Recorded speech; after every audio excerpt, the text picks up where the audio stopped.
আসসালামু আলাইকুম। আশা করি আপনারা সবাই ভালো আছেন। আজকের ভিডিওতে আমি আলোচনা করব যে ফ্রিল্যান্সিং কাজের জন্য আপনাদের কেমন ধরনের কম্পিউটার প্রয়োজন।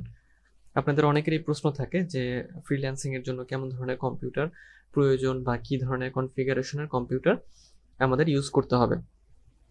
তো সেই বিষয়টি নিয়ে আলোচনা করব।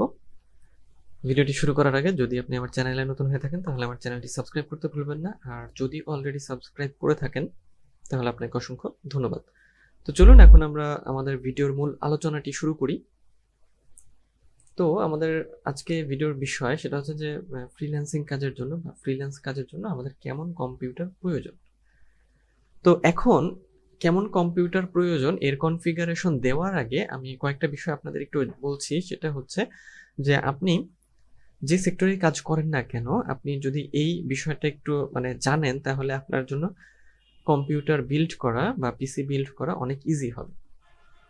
যেমন ফ্রিল্যান্স ক্যাটাগরির মধ্যে কাজের ধরন অনুযায়ী এই কাজগুলোকে আমরা তিনটা ভাগে ভাগ করতে পারি। প্রথমত গবেষণা, লেখা ও মার্কেটিং রিলেটেড কাজ, দ্বিতীয়ত হচ্ছে আইটি রিলেটেড কাজ এবং তৃতীয়ত হচ্ছে গ্রাফিক ইন্টেন্সিভ কাজ। তো এই তিনটা বিষয় আমি ব্যাখ্যা করছি। প্রথমে হচ্ছে গবেষণা, লেখা ও মার্কেটিং রিলেটেড কাজ ফ্রিল্যান্সের ক্ষেত্রে কি কি। ফ্রিল্যান্স মার্কেট প্লেসে বিভিন্ন ধরনের গবেষণা মার্কেট প্লেস গবেষণা, তারপর হচ্ছে ডিজিটাল মার্কেটিং এর কাজ, তারপর হচ্ছে লেখালেখির কোনো কাজ, আর্টিকেল লেখা হতে পারে, প্রবন্ধ লেখা, তারপর সার্চ ইঞ্জিন অপটিমাইজেশন, এছাড়াও প্রশাসনিক যে কোনো ধরনের কাজ, অনুবাদের কাজ, লেখালেখি হালকা কাজ যাকে বলে আর কি,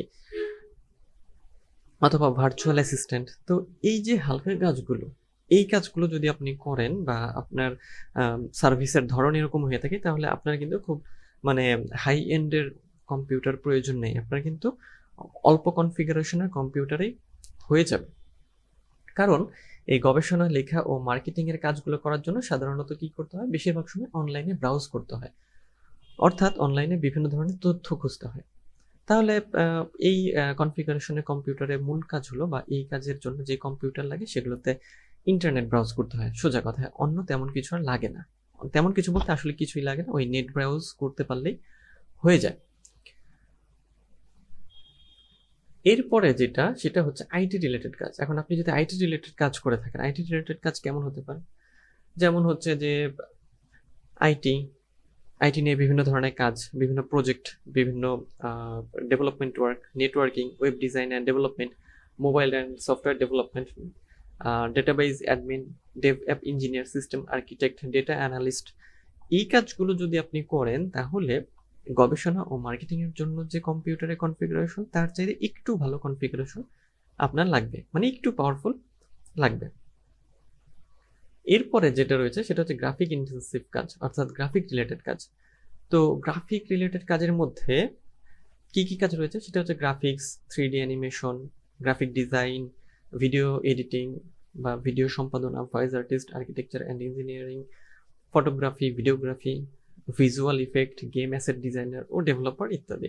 অর্থাৎ এই কাজগুলো খেয়াল করেন, আপনারা যারা এই কাজগুলো করেন এগুলো কিন্তু একটু ভারী ধরনের কাজ, অনেক হচ্ছে পাওয়ারফুল পিসি এই কাজের জন্য দরকার। কারণ এই কাজগুলো অনেক কি বলে যে অনেক পাওয়ার কনজাম্পশন করে। যে গ্রাফিক ডিজাইন বা ভিডিও এডিটিং বা 3D অ্যানিমেশনের যে সফটওয়্যারগুলো রয়েছে এগুলো অনেক ভারী হয়ে থাকে। তো আপনি যখন এই সফটওয়্যারগুলো রান করবেন তখন আপনার প্রসেসর ভালো হতে হবে, কম্পিউটারে প্রসেসর ভালো হতে হবে, মাদারবোর্ড, র্যাম, এসএসডি এই সবই কিন্তু ভালো হতে হবে। তো আমরা তাহলে এতক্ষণে জানলাম যে গ্রাফিক ডিজাইনের জন্য বা গ্রাফিক রিলেটেড কাজের জন্য যদি আমরা কম্পিউটার ব্যবহার করি তাহলে আমাদের হাই কনফিগারেশন লাগবে। তাহলে এখন আমরা দেখব যে আমরা তো জানলাম যে আসলে কোন কি কি ক্যাটাগরি হতে পারে। এখন আমরা একটা কনফিগারেশন দেখব যেটা দিয়ে আপনি কি করতে পারবেন। যদি আপনি এই কনফিগারেশনটা নেন তাহলে আপনি কিন্তু আপনার যে মার্কেটিং রিলেটেড কাজ খুব সহজভাবে করতে পারবেন, তারপর আইটি রিলেটেড কাজও করতে পারবেন হালকা পাতলা, এবং খুব বেশি পরিমাণ লোড দিতে পারবেন না, এবং গ্রাফিকের কাজও টুকটাক চলে যাবে। টুকটাক এই জন্য বলছি যে টুকটাক বলার কারণ হলো যে আপনি যত ভালো প্রোডাক্ট নেবেন বা যত বাজেট বেশি করবেন তত আপনি ভালো সার্ভিস পাবেন আপনার কম্পিউটারটা থেকে।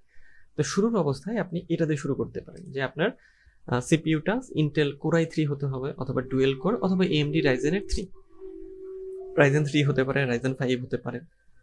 এবং প্রসেসর কেনার সময় যেটা খেয়াল করবেন সেটা হচ্ছে যে আপনাদের এই প্রসেসরের মধ্যে গ্রাফিক্স ইনবিল্ট আছে কিনা।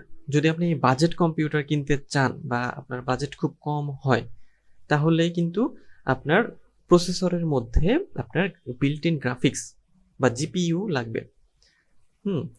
আর যদি আপনার বাজেট অনেক বেশি হয়, সেক্ষেত্রে আপনি আলাদা ডেডিকেটেড গ্রাফিক্স কার্ড নিতে পারেন, কারণ একটা ডেডিকেটেড গ্রাফিক্স কার্ডের দামই মানে অনেক বেশি, অনেক প্রচুর। সো শুরুর দিকে আপনারা তো সেটা কিনতে পারবেন না, তো অবশ্যই হালকা কাজের জন্য বা আপনার প্রথমে অল্প বাজেটেই কম্পিউটার তৈরি করবেন। তাহলে সিপিইউ আপনার হতে পারে ইন্টেলের কোর i3 এবং লেটেস্ট জেনারেশনটা নেওয়ার চেষ্টা করবেন, এবং অথবা ডুয়েল কোর, এটারও লেটেস্ট জেনারেশনে নেওয়ার চেষ্টা করবেন, এমডি রাইজেন বা এমডি রাইজেন 5। তো দেখে নেবেন এইগুলোর মধ্যে বিল্ট ইন গ্রাফিক্স আছে কিনা, সেটা লেখা থাকবে আপনার প্রসেসরের কি বলবো ডেসক্রিপশনে। তারপর মাদারবোর্ডের ক্ষেত্রে খেয়াল রাখতে হবে যে আপনার মাদারবোর্ডটা যেন 32 GB মেমোরি সাপোর্ট করে, এই বিষয়টা খেয়াল রাখতে হবে। র্যাম মিনিমাম 4 GB, 8 GB হলে মিনিমাম 4 GB, 8 GB হলে বেটার হয়। এসএসডি 128 GB, এটা হচ্ছে মিনিমাম, একেবারে মিনিমাম। আপনি চাইলে 256 GB নিতে পারেন। এবং হার্ড ডিস্ক 500 GB অথবা 1 TB। এর সাথে একটা পাওয়ার সাপ্লাই লাগবে, পাওয়ার সাপ্লাই। আচ্ছা, পাওয়ার সাপ্লাইটা আপনারা ভালো মানের একটা পাওয়ার সাপ্লাই নেওয়ার চেষ্টা করবেন, বা ভালো মানের একটা ডেডিকেটেড মানে আলাদা পাওয়ার সাপ্লাই। যেমন পাওয়ার সাপ্লাই আপনি 450 ওয়াট থেকে হচ্ছে নেওয়া শুরু করবেন, মানে 450 বা 550 ওয়াট এরকম ইয়ার মধ্যে। এর কমে না নেওয়াটাই ভালো, কারণ হচ্ছে যে আপনি যেহেতু ফ্রিল্যান্সিং এর কাজ করবেন, আপনার পিসি অনেকক্ষণ রান করতে হবে, বা আপনার পিসি অনেকক্ষণ কাজ করবে বা অনেকক্ষণ চলবে। সো এই জন্য থার্মালটেক আছে, কর্সিয়ার আছে, এনটেক আছে, তো এই ব্র্যান্ডের পাওয়ার সাপ্লাইগুলো আপনি নিতে পারেন।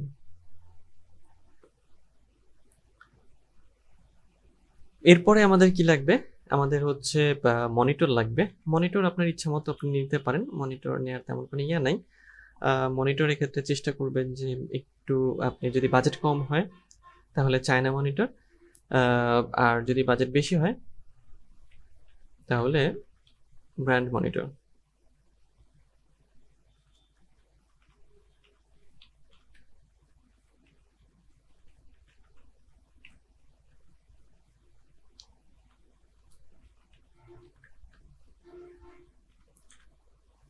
ডেস্কটপ কম্পিউটারের একটা সুবিধা যেটা, যে আপনার এই কম্পিউটারের মানে সব কিছুই আপনি আপগ্রেড করতে পারবেন বা আপডেট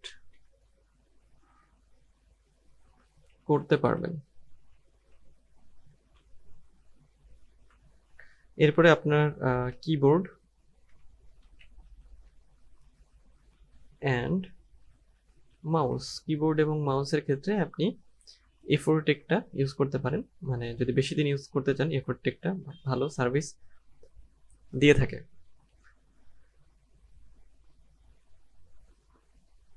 এরপরে আপনার হচ্ছে যে মাইক্রোফোন অথবা আপনার যে হচ্ছে যে হেডফোন, সেটা আপনার নিজেদের পছন্দ মতো আপনারা এটা নিয়ে নিতে পারেন। অনেকের ক্ষেত্রে এটা লাগে, অনেকের ক্ষেত্রে লাগে না, সো এটা আসলে তেমন ভ্যারি করে না। মেইন বিষয় হচ্ছে যে এইটা, যে CPU, motherboard, RAM, SSD, hard disk, power supply, monitor, keyboard and mouse, এবং মাইক্রোফোন, হেডফোন এবং কেসিং এগুলো আপনারা নিজেদের পছন্দ মতোই নিয়ে নেবেন, তাহলেই হয়ে যাবে। এবং একই সাথে একটা হচ্ছে ইউপিএস, কারণ আপনি লং টাইম যখন কম্পিউটার ইউজ করবেন তখন আপনার কি হবে যে ইউপিএসটা প্রয়োজন হবে। হঠাৎ দেখা যাবে কারেন্ট চলে গিয়েছে, তো কারেন্ট চলে গেলে আপনার যে কাজগুলো আপনি করছিলেন সেগুলো হারিয়ে যাবে। ইউপিএসটা থাকলে কি হবে যে কারেন্ট চলে যাওয়ার পরও আপনি টাইম পাবেন আপনার কাজগুলো সেভ করার জন্য, কম্পিউটারে সেভ করে তারপরে অফ করতে পারবেন, এবং ইউপিএস থাকলে আপনার কম্পিউটার সুরক্ষিতও থাকবে। কারণ হচ্ছে যে হঠাৎ কারেন্ট চলে যাওয়া এটা কম্পিউটারের জন্য ভালো না। কম্পিউটারের যে কম্পোনেন্টগুলো আছে সেগুলোর উপর এক ধরনের একটা ইফেক্ট পড়ে। তো এই বিষয়গুলো আপনাদের হচ্ছে খেয়াল রাখতে হবে। এখন একটা বিষয়, সেটা হচ্ছে যে আপনাদের অনেকেরই প্রশ্ন আসতে পারে যে ল্যাপটপ কিনবেন না ডেস্কটপ কিনবেন। তো এই বিষয়টা হচ্ছে যে আপনি মানে মূল বিষয় হচ্ছে যেটা, যদি আপনার কাজ স্মুথলি করতে চান, ভালো স্পিড পেতে চান, তাহলে আপনার কি করতে হবে, আপনার কিন্তু ডেস্কটপে কাজ করতে হবে। কারণ ডেস্কটপে আপনি কাজ করে অনেক মানে মজা পাবেন বা ভালো ফিল করবেন। ল্যাপটপেও করতে পারেন যদি আপনার ল্যাপটপ ভালো মানে লেগে থাকে। তবে আপনি যদি ল্যাপটপ কিনতে চান, মানে ভালো মানের একটা ল্যাপটপ কিনতে চাইলে আপনাকে অনেক টাকা খরচ করতে হবে।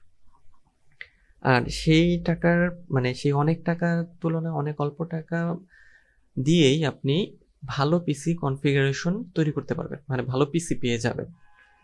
এখন এটা আসলে আপনার উপরে নির্ভর করবে যে আপনি কি মানে ল্যাপটপ চান না ডেস্কটপ চান, মানে আপনার কাজের ধরনটা কি, যে আপনাকে কি মানে জায়গায় জায়গায় দৌড়াতে হয় কিনা, হ্যাঁ, বা এক এক সময় এক এক জায়গায় থাকতে হয় কিনা।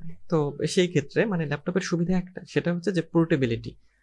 আপনি ল্যাপটপটাকে সব জায়গায় নিয়ে যেতে পারেন, কিন্তু ডেস্কটপ নিয়ে যাওয়া সম্ভব না। তো আপনারা একটা কাজ করতে পারেন, আপনারা হাই এন্ডের একটা পিসি তৈরি করবেন, মানে যেটা খুব বেশি টাকা লাগবে না, অল্প টাকার মধ্যে হয়ে যাবে, এবং একটা ল্যাপটপ রাখতে পারেন যেটা হচ্ছে আপনার যখন আপনি ট্রাভেল করবেন, ধরেন আপনি ট্রাভেল করছেন, তো টুকটাক কাজ করার জন্য মানে মানে একেবারে লো না একেবারে হাইও না, মিডিয়াম টাইপের কনফিগারেশনের একটা ল্যাপটপ আপনি রাখতে পারেন। যখন আপনি ট্রাভেল করবেন বা কোথাও যাবেন, তখন আপনি ল্যাপটপ নিয়ে যাবেন। ওই ল্যাপটপে আপনি মানে খুব বেশি কাজ মানে বেশি লোড কাজ করতে পারবেন না, হালকা কাজ করতে পারবেন। এইভাবে করতে পারেন। কারণ ফ্রিল্যান্সিং এর ক্ষেত্রে যে বিষয়টা হচ্ছে যে অনেকেরই হয়তো দেখা যায় অনেক দৌড়াদৌড়ির উপর থাকতে হয়, অথবা জায়গায় জায়গায় যেতে হয়। তো সেক্ষেত্রে যদি আপনার বাজেট কম থেকে থাকে, তাহলে আপনি তো মানে বেশি দামের ল্যাপটপ কিনতে পারবেন না। তো সেক্ষেত্রে আপনি মিডিয়াম দামের একটা ল্যাপটপ রাখতে পারেন। তারপরও এটা নির্ভর করবে আপনার উপরে যে আপনি ল্যাপটপে কাজ করে মানে বেশি সুবিধা ফিল করছেন নাকি ডেস্কটপে। তো আজকের ভিডিও এই পর্যন্তই। দেখা হবে পরের ভিডিওতে। সেই পর্যন্ত সবাই ভালো থাকবেন, সুস্থ থাকবেন।